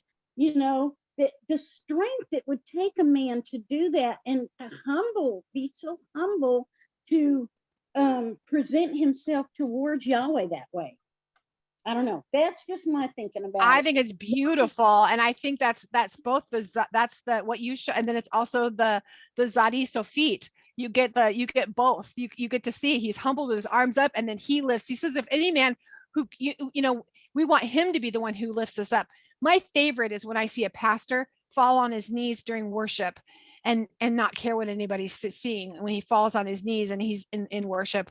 Or that's that servant leader, right? You're coming boldly to the throne. I told you guys a story before about going to court for in child custody with my daughter, and watching the judge bow his head to pray before he went to that was him, saying, it's not me, it's you. Thank you, Lauren. Lauren says she remembers the song, and Erica's sang with me. Thanks, y'all, for not leaving me out there. Thanks, Lori Dawn. Okay, scooting through this. Thank you so much, Trisha. That's like my best tip for the whole. I feel like that just says it all right there. I did put that Yom Kippur is practice for this, finishing this out. We read this through here is that in 1 Corinthians 10:13 confirms that Christ is our only escape from being overtaken, and that he tells us that no temptation will overtake us. Remember, we hear this misquoted all the time. Well, God won't give you more than you can handle. Yes, people got fried in oil and hung upside down, stoned to death. That's pretty rough. God allows some pretty scary things. What that verse says is he won't allow more temptation than you can handle, and he will give you a way out. That's the verse. The verse is that when you're overtaken, you can't be overtaken with temptation. He will give you the strength. You're going to see the door. You can go back to every time when you made the wrong decision. I can. And I remember the door and going and turning and not penea pene. Girlfriend was not penea pene. I was being like, man, what? I can't hear you. And did my own thing. But I saw the way out. He always gives us a way out. He always does. Right. Temptation is not the same thing as persecution. And that's good. And I love, he says in Hebrew, the Tzadi, that is the part of the word Zadik, which is a righteous man or a righteous person. It says in Hebrew, this type of person is known as the Baal Teshuva, a master of return. So the Tzadi represents one who you're coming in, we all load it down, you're lifting it up, you're giving it all to him. But then the more that you can overcome, the more you can stand. And we talked about this. We have the Sofit with this is the ultimate. We get to do that with Yeshua, right? We get to stand with him in unity. Anyone want to talk about Shuv, about Teshuvah? Since we're going right into that, this is perfect timing for this year. Does anyone not know what that means? Do you want to have a question? I'm happy to. We're good. She kind of goes over the shuv, but we know teshuva is it's to make teshuva is to make make a turn, right? That 90-degree turn, that's repentance. That's confessing. 180 degree. What I say, 90. 90? Well, it depends. It depends on where you're walking, right? Oh yeah, but don't go 360. Yeah, we want to turn 180. We want to go back the opposite direction, or wherever he's telling you to adjust your arrow to hit the mark. That's where you need Yes, to turn to go from. That's exactly it. You can't just turn and change your direction. You know, like if you're going to the bar, you can't just turn your direction and go and use drugs. You know, you have to turn your direction and leave your garbage at his feet. You have to Yeah. return to him. Yes. And I love that when with teshuva, I wrote the letters out. It's Tav, Shin, Kav, Bet, Hey. Boy, Brenda would be so proud of us right now. And I wrote the Tav, which we haven't gotten to, which is the cross. Isn't it cool that the end of the Aleph Bet ends with the cross? Isn't that? I just have to say, I think that's kind of cool. The Tav, the Shin, we have the fire, the Holy Spirit. The Vav connects us to the house of revelation. So when the Tav, when we approach the cross, let it burn, let his presence burn up. The Shin, the fire of his presence, burn up everything that's not him, connect us to his house, his plan, his protection, and his revelation. That's teshuva. That's making that full turnaround and fully submitting to his power. Hey, Charlie. Yeah. So what she put in here for with just shuv, that consuming fire in the house, like burning the house down. Yeah. And I don't know, a few weeks ago, Burning and down the house. Sorry, right? My husband did a message, and as he was talking about Lev and talking about the heart, and Lev is lamed and the base, so it's the authority of the house. So who's your authority of your house? So if the authority of your house is not the Holy One, then maybe we need to burn down that house, and we'll build a new house. He'll give us everything we need to build the new house, that temple that he can dwell in. That's good. That's good. Do we all know this new song about burning the ships? No. We have to find it first. Give it to us. I love the last thing. Tara's story and Tzadi teaches us that our time of captivity does not discredit us. A strong woman never allows the enemy the victory of stealing her faith and rendering her idle. We don't have to be idle. I think that idle is sometimes we're paralyzed. It's not because we're lazy. We're paralyzed because of our shame. We're paralyzed because we don't feel like we feel discredited. We're not valuable, but you are invaluable. We all need your contribution to this community, to the body of Yeshua. We need your contribution. We need you to speak up. We need you to speak up, Trisha. We need to hear what you have to say. We need to hear what he's downloaded. I mean, I will never see that letter the same way again. I will always see it as Solomon on his knees with his arms up. I will never forget you. That will always be what I see when I see that letter. So it does not discredit you. I've walked it out. I've walked it out. You can only imagine, thinking that my choices, when my little wilderness time, that my choices, I did some pretty good damage in about 3 years. And that time did not discredit me. It didn't discredit me. It taught me a lot. It gave me so much more, it gave me so much more depth and understanding for others, and love that I would have not had before, because I didn't have the understanding of that shame, or having that understanding of crawling out of that pit, but knowing that he was still there and it didn't discredit me, because I'm never going to get I don't never want to get what I deserve. Let's just go there first. But because of him, I can do anything. It's not about what I do. It's about what he does or has already done. And that's all that matters. So, Lord, we recognize that our responsibility to act as a watchman or watchwoman over those that we love. We overcome because you are greater than any captivating pull. As your daughters, empower us to pay attention to your wisdom and grasp the depths of your love for us, so that our faith will not grow idle. In times of warning, we know that you will not leave us or forsake us. Okay, guys, can we just do this letter? I know it's quick and we can kind of finish. Let's do a little bit of it. And then we can do we have 2 next week only? We only have 2 next week or 3. We have Resh, and Sheen and Tov. That we have 3. Okay. All right. The back of the neck, Kof, she is the vital connection. One reason is that this difference depends on whether a letter had a pictograph in it. Oh, okay. I wrote that down to myself because that was interesting to me. I never understood why the letters were different. Now I do. Thanks, Sombra, for putting that song.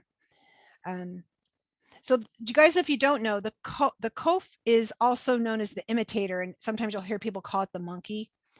But we are to be the imitators of the contronym is the silliness of a monkey in crazy times.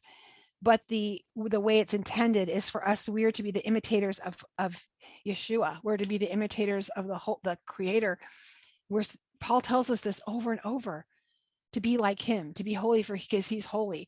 We're told all over the place how we're supposed to be like him, imitators of him. The back of the head or the neck, you'll hear Deborah Flanagan and Deborah tells the funniest story about how when the Holy One told her to do something, he basically made her feel like he had her by the back of the neck like a wild cat. Like, get over and do this. And that's what I was thinking when I saw this. It means the back of the neck. It's like sometimes he's going to say, get up there. Her children rise up and they bless her. Anything about this on 184? Kof. Not a cough, a kof. Yes, Lori. I really liked how in some Messianic congregations, the men will stand and surround the women as they pray over them. I thought, whoa, that's really cool. I think that's really beautiful too. We've had some incidences and we're going to start doing that here for Shabbats. This inspired me. Thank you, Lauren. This inspired me to start doing this. We were at Gail and Randy's house. I've shared the Heatons and our guys did that over us. Like they all went around the table and just sort of spoke over us. And it was beautiful. It was really, I mean, we were all crying. My husband was crying. We were all crying. It was just beautiful. But I love that too. Just standing, even in your home, because what a beautiful thing for your children to watch their father blessing you. It's beautiful. Even if, okay, ladies, hear me. Give them the paper to read with what they're supposed to say and tell them how to do it. It's okay. Do not let pride or anything, well, he needs to do it because he needs to take, stop it. Stop it. Give him the paper and say, honey, I really would mean the world to me if you would do this for me. I respect you as the leader of our home. Use the R word. I respect you as the leader of our home, and it would make me feel loved and would be such a good example to our children, or even if you're just the two of you. Would you please pray this? Would you please pray this over me? And give him and have him read it. He'll read it. Miriam, what do you want to say? In our home, every Shabbat, my husband would pray Proverbs 31 over me and wrap his fleet around me. And we prayed over our sons, and he did the same thing, and our daughters, and he wrapped his tallit over them. And I think it's very powerful, and they do remember that. That's not something that they forget. And I have heard, I don't know if this is true, but it was a documentary about men in prison. And they said that there are very few Jewish men in prison because of this prayer over them that their fathers do over their sons. It's tradition. Thanks, Marian, because now you know I'm going to nerd out on this. Erica, we have to find this out. We need the statistic. We need to know. I would actually say that statistically, it's probably less in certain ones. I've imagined, and I'm going to stereotype here, white collar crime, probably not. White collar crime, I bet, is different. And you probably don't come from an Orthodox maybe family where this is being prayed over you. You're probably from a Reformed Jew or non-practicing Jew. But what I see in our prison, we have very few. And actually, there's a guy in my building, and I always I know he's like signed up for the like Jewish. He's Hispanic. Most of our Jewish people, the majority of them are Hispanic Jews. But yeah, that and Asian, and those are cultures where those ties can be very strong, you know, the honor and things like that. So those tend to be ones that you don't see as often. Isn't that beautiful? If your children saw this, even I'm telling you, script it, hand him the thing and say, please pray this. He'll totally do it. Just ask him to please do this. And don't, I'm saying this not to the ladies necessarily here, because some of you I know, but I know that there's going to be people who listen to this later on a replay and they're going to be like, my husband does well. Just do it. Just do it, because guess what? Even, and smile. Don't be like, he's only doing it because I made him. Yes. But you know what? You get to do this, and you get to be, we've just went back. Do we need to read? Do we have to go back to pay again? Do we have to go to Tzaddik, what your job is? It's your job to get to set this beautiful tone. And what it does is it sets a tone for your children. Ask your oldest son to do it over you if you're a single mom. You know what? Still stand up and pray over your children. Ask that to happen. You're going to have a read Proverbs 31 over you as the oldest son over your mom, because the son can rise up and call you blessed. Let that happen if you have a son. Stand up and pray it over yourself. Maybe you just need to put a hand over yourself and you read it and pray it out loud, and the words are out loud in your home. But you watch the power of this happen. You watch your children seeing respect being given to you and honor being given to you, as opposed to everything they're seeing in the world. And they don't depart from that. And they will then rise. We're going to see as they rise up and they bless you. Why do they rise and bless you? Because they've been taught to do that. They've watched you. They've watched to see you walking this out as a strong woman, as the woman who is setting the tone and doing the right things, even when you don't feel like it, but you're doing it because it's the right thing to do. We can't do it out of our feelings. Our girlfriend, just imagine on those 1 month, it'll never happen. We have to do it because it's the right thing to do. So he praises her. The word is halal. It implied that he's boasting about her like a madman. I love that he is crazy about her. Isn't that cool? Yes. Okay. Lauren, I'm going back and forth. Lauren over on Facebook says that it's so powerful. Children reads as son in Hebrew. So you know that. So there we go. Her son, her children, the rising heart. I put a heart next to this. Pause a second. It's at the bottom of page 186. Pause a second. Imagine Jesus standing over you, holding the Proverbs passage. He isn't checking off a list of scratching off unattainable qualities. He's highlighting the words that describe you. You, Marion, you, Lori Dawn, you, Sombra, you, Erica, you, Janie, you, Tara, you, Trisha. He's paid our bride price and he sings over us just like a husband here in Proverbs 31:28. So if for whatever reason you're widow, you're single, you don't have a husband, then you can read it out loud over yourself and know that Yeshua, your bridegroom, is saying those words over you. And he means it. He's saying those to you.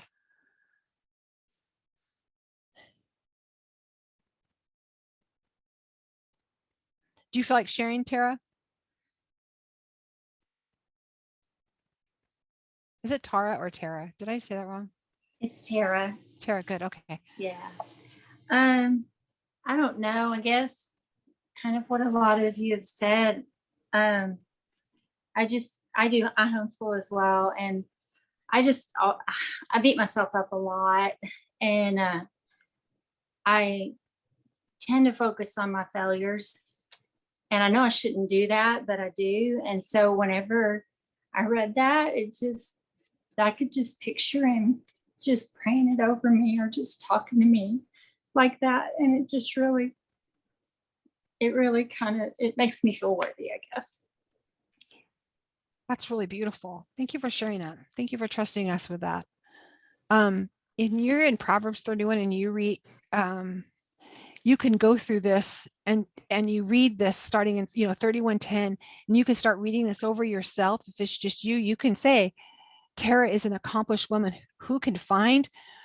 Tara's value is far beyond rubies. Tara's husband heart trusts in her, and he lacks nothing valuable. Tara brings him good and not harm all the days of her life.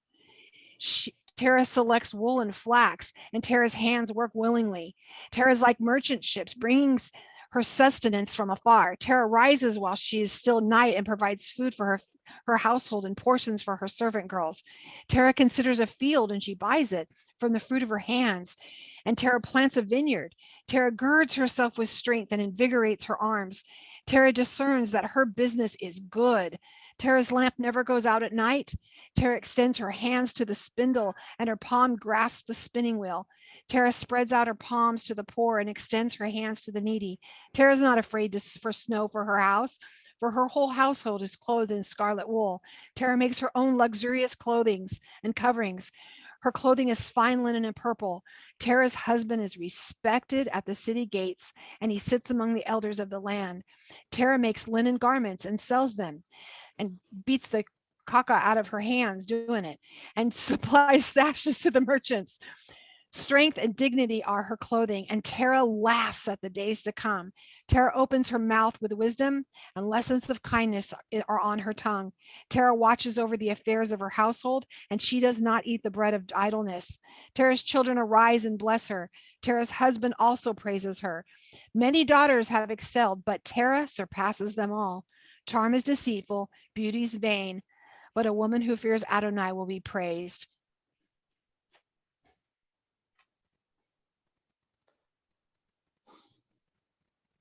Thank you. We get to do that. Amen. Amen. Pray it over yourselves. Eventually you'll believe it. I'm not a fake it till you make it girl, but I'm a act as if until you are, right? You just keep acting as if you walk it out. Even if it's like somber, we're talking about the festivals and you're doing the sticks and you just maybe you're eating outside, just you're doing those things. Take a step forward. Read it over yourself until you hand it to your husband and say, would you pray this over me every Friday night? Here's your part of this play. Pray this. We pass. You don't think tomorrow night we're not going to be passing around scripts. I'm just telling you right now, don't think that's not going to happen. No one has anything memorized and it probably won't be in Hebrew. Okay. Because there's people coming that I don't want them to be like, thinking it has to be a certain way. Some will be, because I think that it's beautiful in Hebrew, but it doesn't have to all be that way. But the same goes for this. You get to we don't have to read these things and say, well, that doesn't apply to me because, my husband, nope, she already covered that. Pause a second. It's Yeshua standing over you, his bride, and saying this over you. And he said, you were so worth it. I thought, you know how I think about you? I went to the cross for you. And I was thinking of Tara when I crawled up on that cross and I thought, oh, she's so worth it. She's so worth it. I'm looking up and I'm seeing angels surrounding all around me and armies that I could call down and just annihilate everyone and show them who I really am. But Tara, no, I'm not going to because she's so worth it. Isn't that cool? And that's each and every one of you. He thinks each and every one of you are so, so worth it. You're so all these things, and he isn't ticking off, well, you got this one, but you need to work on this one. Yeah, he's going to show some things to you, but you are one with him. So he sees you through that lens. And I think it's beautiful, just like you. Anything? Can anyone? We're at the end, I think. I know that I always think the man's the head, but the woman's the neck. I thought of that before I read it. I was going to write it and then I saw it. I'm like, oh, cool. She added that because I always think the same thing. My mom taught me that. The man might be the head, but the woman is the neck. We get to turn things, tell, which way. That's what and that just reinforces. And that's a very, very place of honor.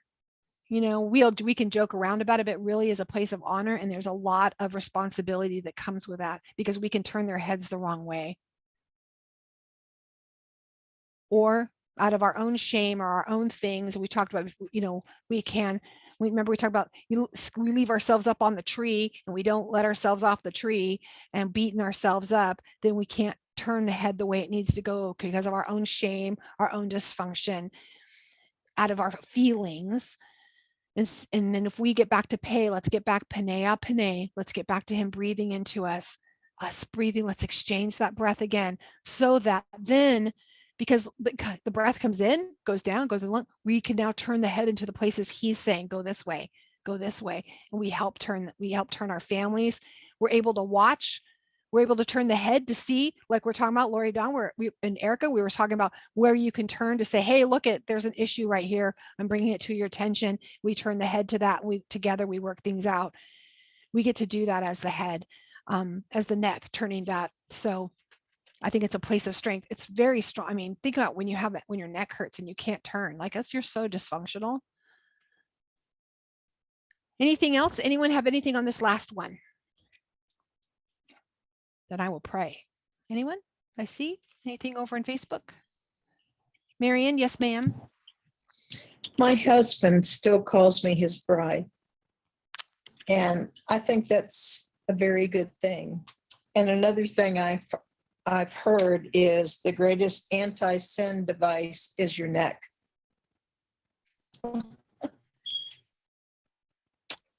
Yeah.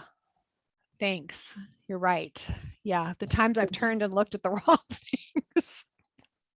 Yeah. Yeah. Right. Because well, we look at, we've have that You know. ability in our families. It started, we say it started with Eve, or with, you know, we can see with Hava, she's saying Adam, and like, hey, look over here. And we can turn their attention to something other than God. It's very easy. Look at Samson and Delilah. Delilah could have turned his attention to what a mighty strong warrior he was, what a power, what a ministry he had, what an amazing godly man he was, and how to use his power for good and not evil. But instead she turned his head the other direction, and instead she pointed out his weaknesses instead of pointing out his strengths. yes, and this pastor who said this was talking about men in particular because they're attracted by what they see. So he was talking about turning their heads and not looking at it. Exactly. Exactly. Well, ladies, thank you for sticking in. I know we went so long. Thank you. Thank you. Does anyone have anything final thing we want to say? Well, before I let you go, thanks for sticking with us. We got Lauren is on the other over and saying thank you, Tara. She says thank you, Tara, and an amen, amen. Thanks, everyone. Thank you. We're praying for Erica's neck right now. Father, right now we pray for healing, that she feels mighty, powerful healing in her neck. No more pain. In the name of Yeshua, amen. Okay, thanks, everyone. You guys have a great night. Oh my gosh, it's going to be just a fun week. It's going to be a fun week. I can't wait to hear your stories. I can't wait to share. Summer's already inspired me, so now I can't wait to hear. Now we're on the back end on our calendar. We'll all share our fun stories. We can't wait.